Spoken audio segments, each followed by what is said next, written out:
Now, ladies and gentlemen, Christmas is just around the corner. Now, we all have a bit of turkey and stuffing at the Christmas time. Yeah. But you're going to be looking like a dessert. Oh. With our sponsorship today. Tell them about us. You know what? Dessert's nice, but I feel like gravy.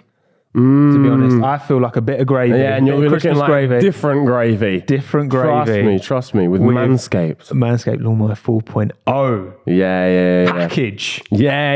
It's not just a trimmer, ladies and gentlemen. It's not just a trimmer, okay? This, as we've mentioned before, is a trimmer that, sorts out your downstairs area. You can sort out your upstairs as well. It can sort out your upstairs area. Just give it a wipe first, probably. I would probably say. I'd recommend that. Yeah. But we've got the Lawnmower 4.0. Which is just it's not your standard trimmer though, is it? Because it's got a light on. LED, baby. And it's waterproof, mate. So if you fancy having a shave in the shower, you're sorted. It's like the LEDs on the bottom of the F1 cars when they run around Las Vegas. That would be quality, actually. Yeah. Decent. They had just loads of Lawnmower 4.0s on the bottom of that Mercedes. That's actually what they did. Yeah, exactly. That's definitely true. Yeah. The crop preservable deodorant as well. Yeah, exactly. Yeah. Smelling fresh. Yeah, we're smelling fresh stuff to treat everything down there as well. And obviously, it's a bit of a sensitive area, isn't it? Realistic. You don't want to get cuts and nicks down there. No. And you won't. You won't with the Lawnmower 4.0. So head to manscaped.com. Code last lap for guess how much? Guess what percentage? Go on. Surely it's something like 10%. That's a big whack already, right? More. 15%. More. Oh, you're treating us here. He's a happy man. 20%. 20% off. Oh my goodness. Manscaped.com. Sensational stuff. The Lawnmower 4.0 to get stuff to treat your balls after you've shaved, and also you've got the little ear one, the nose one as well. Ear, nose. The little hairs in there as well. You're sorted. Wherever there's a hair, Manscaped can sort you out. Exactly. Do it. Manscaped.com. Check it out down in the description below. Last lap. Boom. All right, you lot, don't forget to give us a follow on Apple Podcasts or Spotify. And while you're at it, give us a 5-star rating. Trust me, it really does help us out. A multitude of different drivers who were having their quote-unquote final race in Formula One as of right now. Yep. During this Grand Prix, we had the GOAT himself, Nicholas Latifi, bowing out. You asked this question. What will he do next? For me, I think IndyCars. Like, he's from North America. It's open wheel in America. What's next for Latifi? It just is that. NASCAR. Do you reckon? Well, yeah, because he's so used to like crashing and spinning into people and stuff. It's like perfect. Can I honestly just say that clip of that guy wall riding and that A just summed up NASCAR beautifully, and B was one of the best things I've ever. I think I saw somewhere that they're obviously now going to be banning that because so they're like, because obviously, I guess everyone will just do it on the but final lap. it's a little bit like it's one of those rules which aren't like sort of really written, but you kind of have to write it. It's a little bit like where you go to a swimming pool and someone says like no pooing in the swimming pool. Like, okay, someo's clearly pooed. Someone has done that before. So now have to write a rule here. So now they've had to write a rule, be like, no wall riding is allowed. NASCAR rule makers in like 300 years will be like, how the fuck did that end up there? I just can't see him making the move to IndyCar. And I understand your reasoning of because he is. Thank you. That hair has been annoying me for a little while. So there's been a little hair on Niran's microphone just here. I wanted to lean over and grab it, but I couldn't. But I thought it might be weird if you mid-sentence to me like, you just put your fingers in his mouth. That would have been a weird. Just plucking on mustache. Come here, you. I'm just carrying the pod. But yeah, I understand the reason though, because obviously he's Canadian. IndyCar is on that side of the pond. But I just think it's. He hasn't. Yes, I know. You can buy a seat in IndyCar.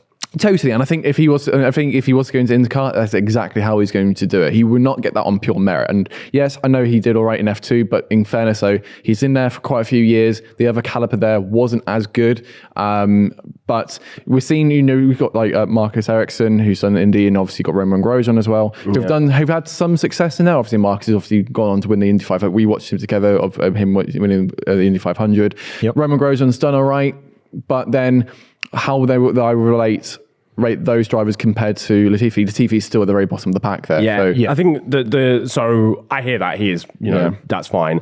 But obviously in terms of like other European, well, not European drivers, but drivers who have crossed over from Europe back over to America is like, was that kind of controversial? Santino Ferrucci. Yeah. He went back and has been like okay-ish for a Yeah. guy that didn't even make it to F1 and wasn't even very good. Yeah. Callum Ilott went there. Callum Ilott went there. Put it on pole. Even Alex Giuseppe. Palau, who won the championship, was like bopping about in GP3 like Yeah. 5 years ago. Yeah. I think Yeah. Being pretty average. I think, So- what was it? He Not finished. to take away from IndyCar quality, by the way. He There's good finished like- drivers Yeah, there. but yeah, absolutely. And it's just like, that's that the doesn't thing, yeah. necessarily, the transition over doesn't I think necessarily. that's where my thing is. It's not. It would be a paid drive. It's more because I consider the IndyCar talent to be so high already. Yeah.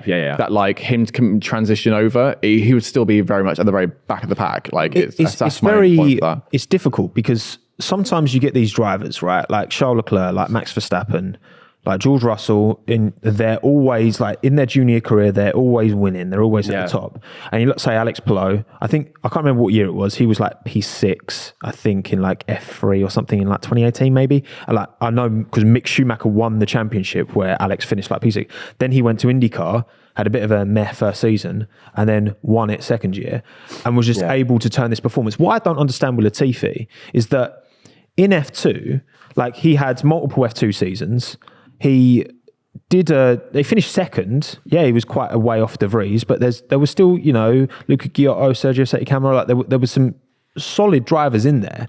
But he's been so far off in F1. Yeah. He's been like not even, when we talk about certain drivers like Bottas has been quicker than Joe this year and he's a rookie coming in, like, but it's still close. he's been so far off. Yeah, like, yeah. Occasionally he'll get close in qualifying, but we look at the that's the thing, race. it's I just- don't get it. He's 45 seconds I don't off the rest of the understand grid. it. It's crazy. Yeah, This it's- season he's- especially. He's shown that he can race competitively in Formula 2, which is not an easy championship. Yeah. I just don't get why in 3 seasons he hasn't been able to. That's why I hope that if he was to go to IndyCar, we would see a better version of Nicholas that we just haven't been able to see in F1. But for me, like I think it's more because I'm against really sort of pay drivers coming into this sort of thing. I would rather have someone who's actually got the talent to actually see the best of the best racing rather than someone just paying to get their way into it. And with Latifi, like I'm full on strongly like sort of against him kind of racing it because I don't think he deserved that spot in F1 or maybe even IndyCar because yes, you've got the money to back yourself, but you don't have the talents to do that. And this is where Formula One is to showcase the best of the best drivers. Yeah. And for me, like as a spectator, it's just comical to see that. And it shouldn't be the thing of like, we're all shit talking him. It's like, no, we want to be talking about, oh, that was a great overbike battle, this one here. Not like he's like 45 seconds off his teammate after like 10 laps or so. And it's like, and sometimes, yeah, he has had glimpses of where he's been good in qualifying. Silverstone Q3. Yeah, exactly that. But then it comes to the race, and it's like, okay, then you haven't trained enough as an athlete to keep up because it might be something down to fatigue, it might be down to working with the team. I think working with the team. Like there was even, I think what was most prominent about it was in Brazil for me, where Bottas and Zhou were behind Latifi, I think, and Bottas was able to tell Zhou, who was in front of him, who was in front was Latifi. Yeah, I saw that. Like, oh, Latifi's braking way too early into this thing. Tell him to dive down and turn 8 or 9 or Zhou whatever it didn't was. end up doing it in the end, but Bottas did. Yeah, because it's like oh, I can see how he's driving from 2 cars ahead of me. Yeah. That he's just not. And on a track like Brazil, I say this as if I'm a driver. I'm not. Just from my F1 game, basically. It's quite a quick track you can easily learn. It's a bit like Austria. You can pretty much gauge where the braking zone is, where you can turn, go. And once you kind of got that locked into your mindset of like, okay, I'm going to always brake here. But for F1 drivers, they've got to be constantly adapting and stuff. And I think that's what Latifi's case is here. It's like he wasn't able to adapt that well. There's clearly a weakness there. Yeah. But look, nice enough bloke. Hoping the best, but at the end of the day, I love his coffee. I love the coffee. He's not been competitive. I absolutely love the coffee. Yeah. Well, but it's but he's not coming back to F1. No, but he's another driver who hopes to, Mick Schumacher. Yeah. I think we need to basically posture, if he does return, where will he return? Because there's a lot of drivers. He won't be the only one wanting to return in 2024 or get a seat for the first time in 2024. But what I will say as well, he actually collided with Latifi during the race. Exactly. And it was Mick Schumacher's fault. I saw that and was like, that might be the reason why Hulkenberg's getting the seat next season. yeah, they need stability in that team. Yeah. Yeah.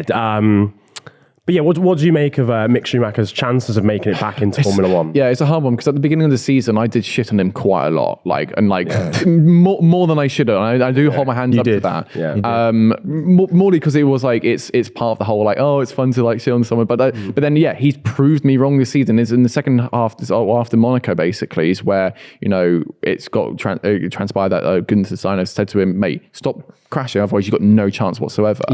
And then you did see this bit of a change with him, and he has been performing. Middle of the season, Mick Schumacher was genuinely solid for me, and matching Kevin Magnussen. I don't think pace is the problem. Yeah, and I think it's just the reliability stuff. And if he was to return, it is a struggle to see where he's going to come into. It's interesting to see as well with F2 what's going to happen with them next year. What drivers could potentially come in to be into it. I do think there's been a bit of an issue recently where drivers have been progressing up from F3 to F2 to F1 so quickly, but they need a couple of seasons to sort of get a bit more training under their belt. A bit like George Russell, Lando Norris, Alex Albon. You got the Twitch quartet where they were all doing so well in F2 together and all pushing each other really well. We haven't had anything like that. I guess teams are desperate to get the next Max Verstappen, aren't they? But that's the thing. But now that it's getting to the point where you got a team like Haas having to bring back someone like Nico Hülkenberg, who he's a good driver. He's not the best, but he can do the job perfectly. But that's what teams are just needing, just to make the car decent, to then find someone like a Max Verstappen. To be honest, it's been a bit of a weird F2 season in terms of the people who you kind of expected to be that next breakout star, like Dennis Hauger or Teo Porcher. I mean, he was unlucky. Probably should have been involved in a. He's been very unlucky. He should be closer, definitely. Yeah, he's like the next guy out of that field. Realistically, he'll go to Alfa at some point. Liam Lawson. It's funny even Liam Lawson. It's just kind of It's funny how quickly because this is Teo Porcher's second season in F2. It is, yeah, and he was 18 last year in his first year, and you think, oh my God, he's so young. But he's the same age as Jack Doohan. Jack Doohan's had a really good rookie season as well. This is why I worry for Mick, because you've got all these, like you say, you've got Dragovic, who's Aston Martin, you've got Pourchaire, who's I think has to win F2 next year, and I think he'll have a good chance. You've got Doohan, who's going to be up there. You've got, Behrman, you've got Maloney. I was about to say the F3 grid from this season has been fucking Behrman, wild. Maloney. So next season, it's going to be crazy. This is why getting out of F2 is going to be mad. And this is what I mean, because there's talk at the moment, I don't think it's confirmed of Mick Schumacher being a reserve at Mercedes. Right, okay. Because Toto Wolff has come out and said, the Schumacher name, connection to Mercedes. And obviously he's no longer in the Ferrari Academy anymore. Exactly. So he got dropped from that. So. And obviously Stoffel has gone over to Aston Martin as a reserve. Yes, he has, yes. Nick De Vries has gone to AlphaTauri, so Mercedes don't have a reserve, so Schumacher would fit into that, and he wants to come back. I think where would that be though? I think his best opportunity, he has to rely on someone having a stinker, if Sargent has a stinker, or if someone snatches Albon from Williams at the end of next year. I think Williams with that Mercedes connection is probably that's the only one I can kind of rationalise. I think going Mercedes as a test driver is such a good shout though, because of the places they can technically put him. With Mercedes power unit connections. Being like a Williams. But where else could he go? That's the thing. I think that's the issue that Nick De Vries also had, where his managing. I believe his manager is pretty much Toto, not Mercedes. But then they weren't able to get him into Williams, for example. Although they've got to do free practice one drives and and then was able to actually do the actual test, a full on race, replacing Albon after he had his appendix taken out.